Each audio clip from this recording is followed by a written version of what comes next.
Hello नमस्कार दोस्तों, आपका हमारे YouTube चैनल एग्जाम एल पर आरपीएससी आरएसएसबी में हार्दिक स्वागत और अभिनंदन है। साथियों, मैं हूं अनंत तिवारी और जैसा कि आप स्क्रीन पर मेरे साथ देख रहे हैं, यह श्री दिव्यांशु शर्मा। अब आप जानकर हैरानी होगी कि आज दिव्यांशु शर्मा मेरे साथ स्क्रीन पर क्यों हैं, तो मैं बता दूं। जैसा कि आपने सब टाइटल और थंबनेल में देखा होगा कि ये जो वीडियो है ये उन सभी बच्चों के लिए, युवाओं के लिए एवं सभी पेरेंट्स के लिए एक मोटिवेशनल रूप से बहुत ही हेल्पफुल होने वाला है। इनके परिचय में मैं कहूं तो दिव्यांशु शर्मा अभी अंडर 18 थे कुछ दिनों पहले और अभी इन्होंने 18 वर्ष की उम्र पूरी की है। उसी के साथ ही इन्होंने एक बहुत बड़ा मुकाम, जो कि भारतीय देश में, भारतीय वर्ष में यूनियन पब्लिक सर्विस कमीशन यानी कि यूपीएससी द्वारा आयोजित होने वाली एनडीए जो परीक्षा है, प्रवेश परीक्षा, उसमें इन्होंने उत्तीर्ण करके पूरे भारतवर्ष में 118वें रैंक के साथ एक अपना परचम स्थापित किया है। तो साथियों, ये जो सफलता है, इस सफलता के पीछे क्या कारण है, किस प्रकार इन्होंने सफलता को छुआ और किन किन लोगों का इनमें प्रत्यक्ष अप्रत्यक्ष रूप से योगदान रहा, ये सभी बिंदुओं को अपन इस आज के सेशन में चर्चित रूप से चर्चा करेंगे। फिलहाल मैं आपका हार्दिक स्वागत करता हूं श्री दिव्यांशु शर्मा। बहुत बहुत धन्यवाद।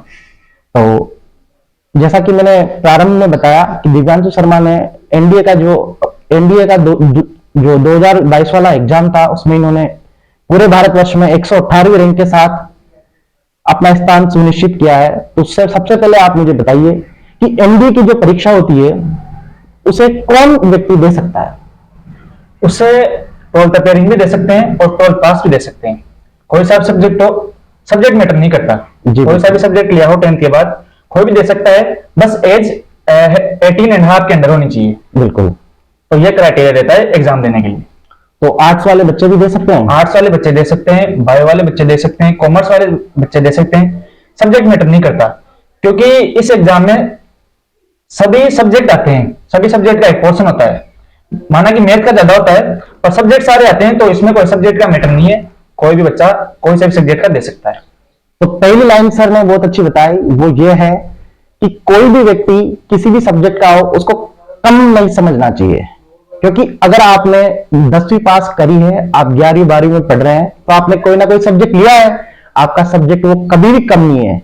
जरूरी नहीं है साइंस लेने वाले आगे बढ़ेंगे, आर्ट्स वाले भी आगे बढ़ते हैं। हालांकि हमारे साथ जो दिव्यांशु शर्मा है, उनके 11th और 12th में साइंस मैथ थी। तो मैं जानना चाहूंगा आपकी जो एजुकेशन थी वो कहां से रही, किस प्रकार आपका ये पढ़ाऊ प्रारंभ हुआ? तो मेरे विद्यार्थी जीवन का सबसे महत्वपूर्ण मोड़ जब आया था, जब मैंने नवोदय विद्यालय का एग्जाम दिया था जी क्लास में। तो मेरा वहां सिलेक्शन हो गया था नवोदय विद्यालय में। तो मैं 6th में नवोदय विद्यालय चला गया था, नवोदय विद्यालय सीतापुरा बूंदी। तो 6 से 12 तक मैंने वहीं पढ़ाई की। तो वो महत्वपूर्ण मोड़ था मेरे विद्यार्थी जीवन का। तो वहां ही मेरे को हमेशा से एक ऑफिसर तो बनना था, पर मैं माइंड में स्टार्टिंग में क्लियर नहीं था कि किस क्षेत्र में जाना है। पर फिर बाद में जैसे जैसे मुझे एनडीए के बारे में पता चला, तो आई स्टार्टेड लाइकिंग इट। और फिर उसके बाद मैंने 10th के बाद उसी को देखते हुए मैंने साइंस मैथ का चुनाव किया। और फिर आगे जाके 12th के बाद मैंने प्रिपरेशन स्टार्ट कर दी और एग्जाम दिया। और सभी गुरुजनों, बड़ों के आशीर्वाद से मैं आज एग्जाम क्लियर करके आपके साथ बैठा हुआ हूं। चलिए, तो एक इन्होंने महत्वपूर्ण मोड़ बताया इनकी लाइफ का, वो था जवाहर नवोदय विद्यालय। तो जवाहर नवोदय विद्यालय, इसके बारे में भी कई भ्रांतियां रहती है। रेजिडेंशियल स्कूल होता है, छोटी सी उम्र में बच्चे का जब एडमिशन होता है, घर छोड़ के बच्चा बाहर जाता है, तो जाहिर सी बात है एक माँ बाप के लिए भी बड़ा असहनीय होता है कि जब उनका छोटा सा बच्चा जो सिर्फ 5वीं में पढ़ता होगा, मुश्किल से 8 या 9 या 10 साल का रहा होगा, वो सीधा अगर छोड़ के जब रेजिडेंशियल स्कूल में जाता है तो उसके लिए भी नए हालात होते हैं, क्योंकि घर से दूर एकदम। आजकल के बच्चे 2 मिनट अगर मम्मी पापा दूर हो जाएं तो रोने लग जाते हैं। तो ऐसी चीज में ऐसी दृढ़ निश्चयता के साथ अगर आप आगे बढ़े हैं, तो मेरे हिसाब से आपके चरित्र को इसने और उन्नत किया होगा। तो ये तो हुई इनके नवोदय वाली बात। उसके बाद अब हम आगे चलते हैं। सबसे महत्वपूर्ण जो इनके जो क्षेत्र का जो मैं बताता हूं, ये जिस क्षेत्र से बिलोंग करते हैं वो है बूंदी जिला राजस्थान में, और उसका भी एक छोटा सा गांव जजावर, वहां से मैं बिलोंग करता हूं। तो साथियों, ये मेरे गांव के भी हैं और मेरे परिवार के भी हैं, रिश्ते में मेरे भतीजे हैं और मैं इनका अंकल हूं, चाचा हूं, काका हूं। तो साथियों, ये मेरे लिए भी गर्वित क्षण है कि मैं एक मेरे ही भतीजे का मैं आज इंटरव्यू ले रहा हूं। तो ये मेरे लिए भी एक प्रसन्नता और गर्वित पल है। इसी के साथ ही मैं आपको बताता हूं कि हमारी पूरी फैमिली में कोई भी बंदा आर्मी बैकग्राउंड से स्पष्ट स्पष्ट रूप से नहीं जुड़ा है। आर्मी, पुलिस की कोई सा भी कैडर अभी तक हमने ज्वाइन नहीं किया है। एक भी बंदा इसी प्रकार से था नहीं, ना तो हमारे पूर्वजों में था, ना अभी था। और दूसरी बात, ऑफिसर लाइन में भी कोई नहीं गया है। तो बिना आर्मी बैकग्राउंड के अगर आप ऐसी परीक्षा के बारे में सोचते हैं तो कहीं ना कहीं ग्रामीण बच्चे के लिए ये एक अकल्पनीय होता है। लेकिन फिर भी आपने ये सोचा और आपने कर भी दिखाया जो सोचा। तो जब आप 12वीं में थे तो आपके सामने कई सारे ऑप्शन आए होंगे, कुछ हैंडसम पैकेज भी आए होंगे। जब आप चाहते हैं तो आईआईटी या फिर अन्य कोई सी भी जो प्राइवेट यूनिवर्सिटीज होती है जो कि हायर क्लासेस लोगों के लिए जानी जाती है, वहां पर भी आप एडमिशन लेके अपना नाम देश विदेश में रोशन कर सकते थे। फिर आपने ये जो डिफेंस वाला सेक्टर है यही क्यों चुना? जैसे मैंने पहले भी बताया था कि ऑफिसर तो मैं स्टार्टिंग से बनना चाहता था। जी बिल्कुल। तो आईआईटी के लिए भी मेरे को बहुत सौ ने बोला था, क्योंकि मैं पढ़ाई में भी अच्छा था और मेरी मैथ और साइंस में अच्छी पकड़ थी। पर तो मेरे टीचर्स ने भी बोला था, पर मैंने उनसे भी साफ बोल दिया था कि बनूंगा तो ऑफिसर ही। पर फिर जैसे मुझे एनडीए के बारे में मालूम चला, क्योंकि टीचर्स से जैसे मैंने बताया कि बनूंगा तो ऑफिसर ही, तो उन्होंने मेरे को इस चीज से इंट्रोड्यूस करवा दिया था बहुत जल्दी 9-10 क्लास में। तो उसके बाद से जैसे मैं इसके बारे में सोचा, इसके बारे में देखा, ऑनलाइन सर्च किया, तो फिर मुझे ये क्षेत्र बहुत पसंद आया। तो इस वजह से फिर मैंने उसी समय दृढ़ निश्चय कर लिया था कि 12th के बाद इसी की तरफ जाना है। तो सर की अभी जो वार्तालाप सर ने दो बातें कही, दृढ़ निश्चय और लक्ष्य का सटीक चुनाव। इन्होंने पहले ही सोच लिया कि मुझे ऑफिसर तो बनना है, लेकिन किस दिशा में जाना है ये बड़ा प्रश्न होता है। मुझे सरकारी नौकरी तो लेनी है, लेकिन कौन सा पेपर क्लियर करना है, तो ये बड़ा कंफ्यूजन होता है। जब एक साथ 4 भर्ती आ जाती है तो व्यक्ति कंफ्यूज हो जाता है। तो सबसे पहले अपनी जो सटीकता का चुनाव है वो इनसे सीखना चाहिए कि किस प्रकार आप योग्य होते हैं, भी कई बार भटकाव में आ जाते हैं। योग्य सभी व्यक्ति होते हैं, लेकिन वो भटकाव ही एक ऐसी परिस्थिति है जो कि आपको आपका निर्णय गलत साबित कर देती है। तो इसलिए कहा जाता है, फर्क बहुत है तेरी और मेरी तालीम में, तूने उस्तादों से सीखा है और मैंने हालातों से। तो यही हालात होते हैं जो कि व्यक्ति को सही निर्णय और सही डिसीजन लेना सिखाते हैं और फिर उसके बाद सही कदम पे आगे बढ़ते हैं। तो एनडीए के एग्जाम में हम जानना चाहेंगे कि किस प्रकार आपने कैसे कोचिंग का सहारा लिया, और कोचिंग ज्यादा बेहतर है या इसको सेल्फ भी कोई आदमी तैयार कर सकता है? देखिए, आज के युग में जी यूट्यूब पर बहुत ज्यादा कंटेंट है, बहुत ज्यादा कंटेंट है, हर चीज यूट्यूब पर मिल जाएगी। पर कोचिंग ऑनलाइन करनी है या ऑफलाइन, ये विद्यार्थी पर डिपेंड करता है कि वो ईमानदारी के साथ ऑनलाइन भी पढ़ सकता है या नहीं।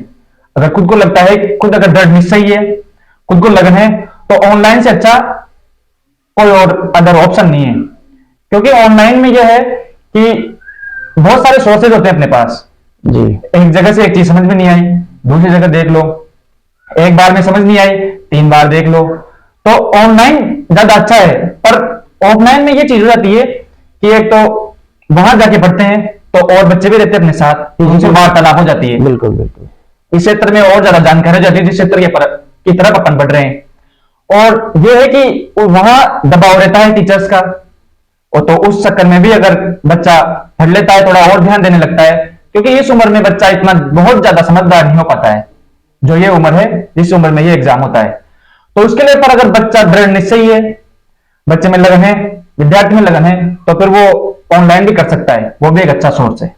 तो सही बात कही यहाँ पर हमारे साथी ने।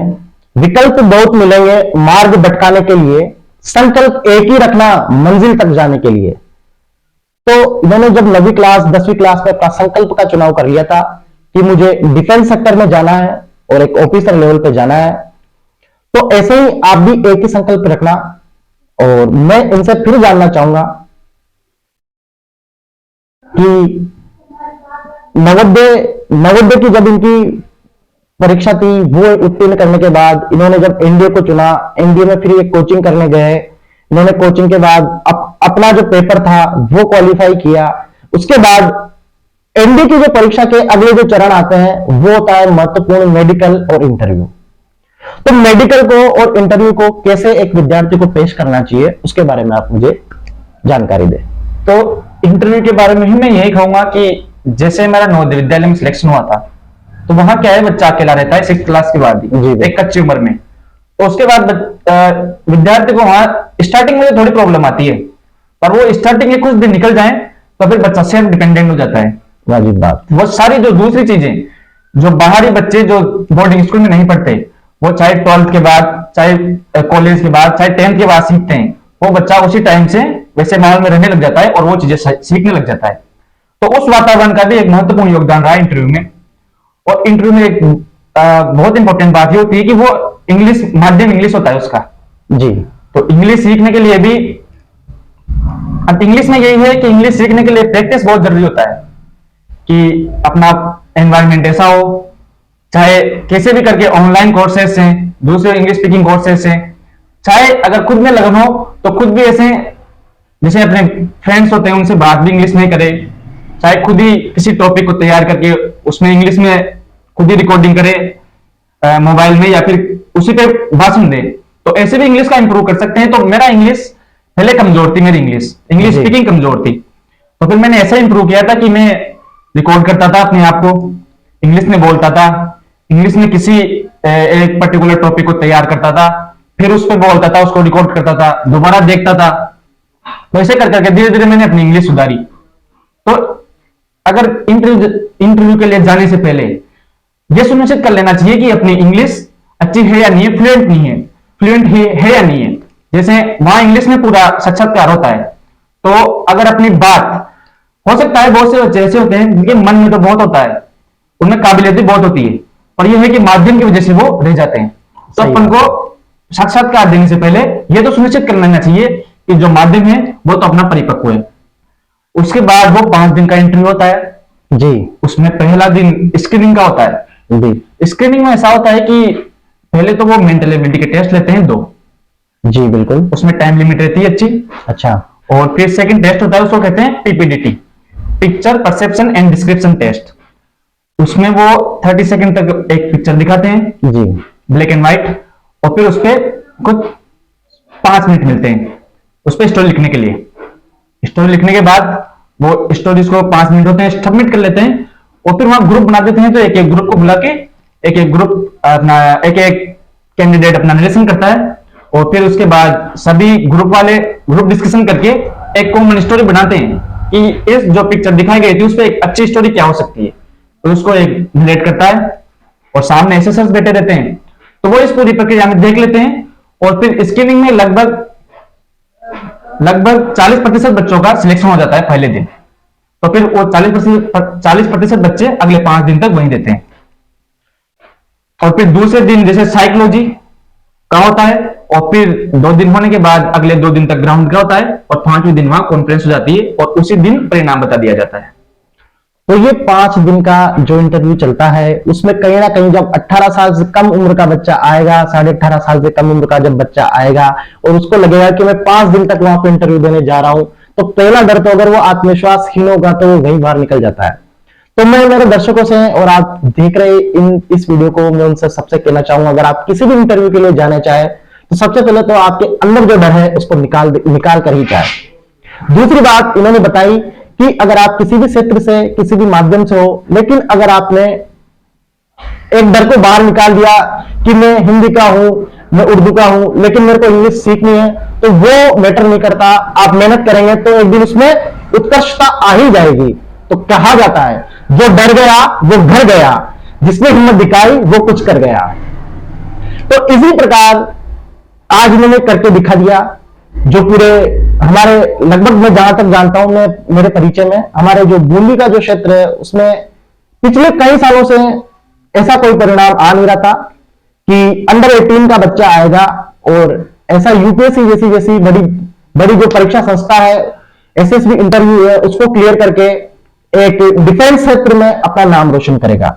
क्योंकि हमारे पास पड़ता है कोटा, तो बच्चों का सीधा सीधा जुड़ाव चला जाता है आईआईटी या फिर नीट से। लेकिन फिर भी उसके बावजूद एक डिफेंस सेक्टर में नाम करना आपके लिए बधाई के पात्र है।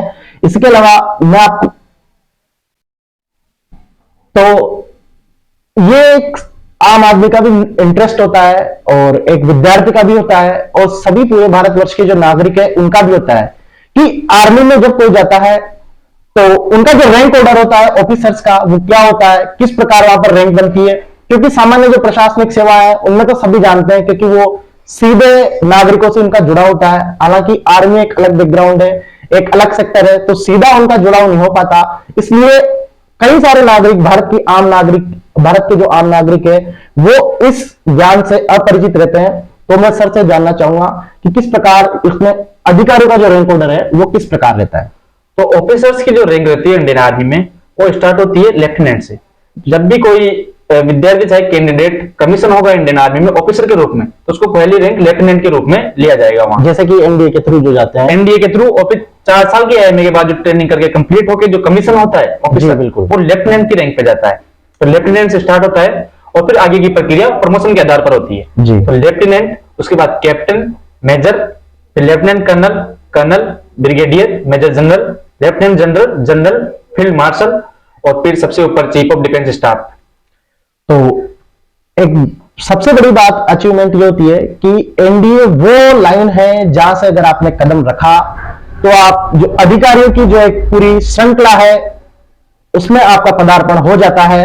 और अगर आपकी सेवा और आपकी दृढ़ निश्चयता ये दिशा और दशा तय करती है कि आपको कहां तक जाना है। तो इसी के साथ ही एक और महत्वपूर्ण जो बात है वो है कि एनडीए में कई सारे नागरिक ऐसे निकले हैं जिन्होंने एनडीए में गए और बड़ी सेवा दी, देश और विदेश में अपना नाम किया, भारतीय जो रक्षा प्रणाली है उसको बेहतर बनाया।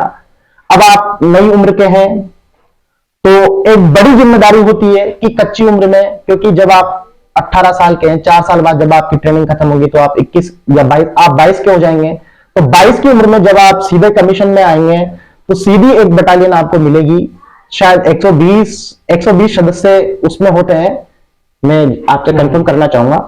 तो वो पूरी बटालियन को संभालना और पूरा एक डिसिप्लिन फॉलो करना, ये सब जो बातें होती है, ये एक एनडीए के जो हमारे साथी है ये बता पाएंगे आपको कि किस प्रकार इतना दृढ़ से एक व्यक्ति के अंदर जागृत होता है। तो मैंने पहले ही बताया कि एनडीए में सिलेक्शन के बाद 4 साल की ट्रेनिंग होती है, 3 साल एनडीए में और 1 साल आईएमए में। तो वहां का जो वातावरण होता है, उस वातावरण में और सारे बच्चे एनडीए से सिलेक्टेड होते हैं, एसएसबी इंटरव्यू पास करके जाए हुए होते हैं वहां। तो सभी बच्चे एकदम बिल्कुल दृढ़ निश्चय होते हैं और उनमें पूरी ऑफिसर्स लाइक क्वालिटीज होती है। Officers like qualities OLQ 16 qualities होती है। तो 16 क्वालिटीज उन बच्चों में पहले से ही होती है, तो उनको वहां और 4 साल के अंतराल में वहां उन क्वालिटीज को निखारना होता है। तो वहां जो प्रोसेस होता है एनडीए में और आईएमए में, उस प्रोसेस के दौरान बच्चा बहुत निकल जाता है और ऐसी क्वालिटीज उसमें अपने आप उभर के बाहर आ जाती है। तो इन सभी भारतीय जो सरकार है उसने बड़ा ही सोच समझकर एक फैसला लिया है। मैं खुद भी एनडीए के लिए और एनडीए जैसे जो एग्जाम्स होते हैं उनके लिए मैं आपको कहना चाहूंगा कि अगर आप इस उम्र में हैं तो आप आगे आएं। और एनडीए जैसे जो एग्जाम है उनके लिए मैं अप्रिशिएट करना चाहूंगा नए साथियों को, क्योंकि लगभग 7 से 8 लाख बच्चे एग्जाम देते हैं। और वही है, इन्होंने बताया कि व्यक्ति दृढ़ निश्चय नहीं होता है, उसका विजन क्लियर नहीं होता है, बस एग्जाम देकर आना होता है, इसलिए सिलेक्शन रेशियो भी कम होता है। कहीं ना कहीं एक बड़ा मेजर कारण होता है। तो जब आपका विजन क्लियर होता है तो आप कितना ही कठिन आपका डगर हो उसमें भी आप पार पा लेते हैं। तो पहले इस सेशन में आपको बहुत बहुत बधाई हो, आपने पूरे भारतवर्ष में 118वीं रैंक के साथ एनडीए में आप चयनित हुए हैं। अपने देश का, परिवार का, समाज का, गांव का, अपने क्षेत्र का, सभी का आपने नाम रोशन किया है। हमारी हार्दिक रूप से ईश्वर से प्रार्थना रहेगी कि भविष्य में आप और अधिक ऊंचाइयों को छुएं और अपने देश का नाम आगे बढ़ाएं। तो ये था आज का अपना सेशन, जो कि हमारे सेशन में हमारे साथ जुड़े दिव्यांशु शर्मा जो कि अब एनडीए में भावी ऑफिसर होने वाले हैं। तो इनके लिए बहुत बहुत बधाई हो। और अगर आपको ये सेशन अच्छा लगे तो कमेंट बॉक्स में हमारे साथी ऑफिसर्स को जरूर बधाई देवें और ये दोस्तों के साथ ये चीज जरूर शेयर करें। Thank you. Thank you sir.